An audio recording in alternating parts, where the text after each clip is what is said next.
So today we're going to do our first episode of YouTube Made Me Buy It, and we shall see if they were hits or misses. I picked 5 books to share today that I bought because people on YouTube had recommended them, whether that was a broad range or just a random person.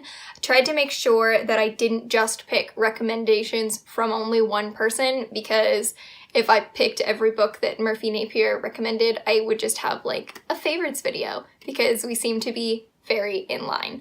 Anyway, I tried to pick from a few different YouTubers that I like, and obviously some of these were hits and some of these were misses. The first book that I have on the stack here is BearTown by Fredrik Backman. Fredrik Backman has very, very quickly become one of my favorite authors. I haven't read anything by him yet that I haven't enjoyed, and I have read 2 novels, his most recent Things My Son Needs to Know About the World, and his novella, And Every Morning the Way Home Gets Longer and Longer. I have loved all of them. I want to read the rest of the books that I haven't read yet, including the sequel to this one. So essentially, BearTown is set in this very remote town called BearTown. It's a very, poor town. There aren't a lot of jobs there except for, commuters and things like that. And the one thing that they have going for them is their hockey team. Their hockey team is, A-team. I think that's how they call it, what they call it. I don't know. I don't watch hockey. I don't like hockey. I know, it's so un-Canadian. It revolves around this hockey team, and someone from the team ends up raping this girl. And essentially, it's a very interesting way that he's written the perspectives of this town that they live in. There are some very, morally gray people, there are some very upstanding people, and there are just some very horrible people. And I love the way that when he writes, he doesn't make up your mind for you. He kind of just lays all the cards out on the table and lets you decide what you think. I thought the ending of this book was really awesome. The beginning was super captivating. I absolutely loved this book. It was definitely a really, really hard-hitting read, so be aware of that, but it was worth every tear. It was so good. The next one that I have here is The Strange and Beautiful Sorrows of Ava Lavender, which I was very surprised that I loved it as much as I did. This is a magical realism, and my only complaint about it was the ending, which I've since learned that a lot of times magical realism kind of has an open ending, where you can have different interpretations, and I still don't even know what I think happened. I know what I hope happened, but I always want to know, because I like concrete kind of endings, whether they're good or bad. I want it to be concrete. And I'm like, well, what did the author think? Where did the author see this going? And I could probably look that up. Maybe it's around somewhere. Essentially, Ava Lavender is kind of just a generational story. You follow her grandmother and you find out what happened, and then her mother, and then her.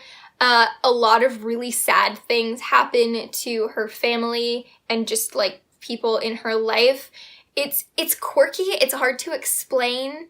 If you are someone who likes trigger warnings, I would suggest checking out Goodreads. They're all on there. I don't want to say them because I feel like that will, if I had known beforehand, it would have taken some of the shock out of this book. But if you are someone who likes trigger warnings or feels like you would need them for important subjects, I would say go on Goodreads, because they're all on there. And that was a huge complaint, is that people don't give trigger warnings. I really, really loved the whimsical nature. I loved Ava Lavender. I really loved the story. I felt like I went through it so fast. It was such an easy read. It's not a very long book. It's 300 pages. But I really enjoyed this story. I was very captivated. And one thing I would say going into it is just be aware that things happen. And at first I would read something and it's my brain would think it was a metaphor, but it's not. It's actually happened. So that was something I had to wrap my mind around. But I did really love the whimsy and the interesting nature of the book. I just thought it was really great and very surprising that I would enjoy that. The next one we have is a classic, and this is Peter Pan by J.M. Barrie. I can't believe it took me this long to read this. Honestly, if there was a book to read in school, this one probably would have been a neat one. I think you still could have commented on different elements of it and things like that, but the quirky nature of this story is great.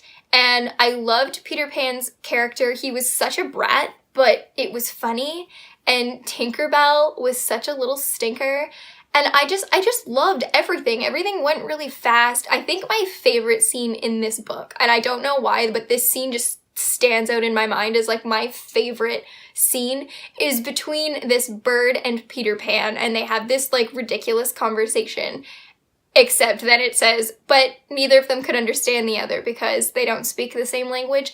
And I don't know why I find that so funny, but even just thinking about it now, it makes me chuckle. And I just absolutely love this story. It went by so fast, it's so short, it's so easy to read, but if you can just let your mind kind of go into that like whimsy nature of the book and like the quirkiness of the characters, it is such a good story. I am so glad that I finally got to add this to my read shelf. And then the last two, I didn't mean to go from like best to worst or anything, but the next one I have is A Little Life, and I saw so many reviews saying, oh my gosh, this book was so amazing. And guess what? I didn't like it. I didn't like it at all. I trudged through 812 pages and I hated like 99.9% of this book. Okay, maybe not entirely. The first 100 pages I didn't mind. I was very interested. And then it went If you want a full, like, in-depth review of what I didn't, oops, sorry, I'm shaking the camera, of what I didn't like, I will card that up here because I talked about it for like 20 minutes about all the things I didn't like. This one was definitely a miss for me. I just did not like it. It just was not up my alley. And then I actually Googled the author and like read some things that she had said in like interviews, and I think we just have disagreeing personalities when it comes to like mental health and stuff like that. Or at least like with what she was saying about what she thinks about psychiatrists and stuff. Anyway, definitely did not like this one. Gave this one a 1 star. Did not like it. It was bad. And then the last one that we have is The Night Circus, which is so very loved in the YouTube community by like everyone. I think I maybe heard 2 people who didn't like it. And I am going to give credit where credit is due. The atmosphere in this book is phenomenal. I loved it. The problem is I can only handle so much great atmosphere if I don't like the characters. And the characters in this book felt very one-dimensional, like very cardboard. I just didn't care about them. And I felt like it was very hard to like I kept thinking, like, what's the point of all this? Like, where is it gonna go? And it had one of those kind of open endings again, where I was kind of like, what just happened?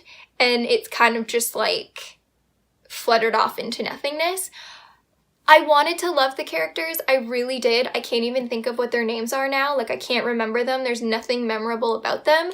But I will say, I gave this one 3 stars, and that's because the way that Erin Morgenstern wrote the atmosphere, wrote like the dress changes and the attire and the tent and the world and like all of these different like magical kind of rooms that these people would imagine and make real. I loved that. I thought that was done so well. I just didn't care about the characters, and that's where it fell really flat for me.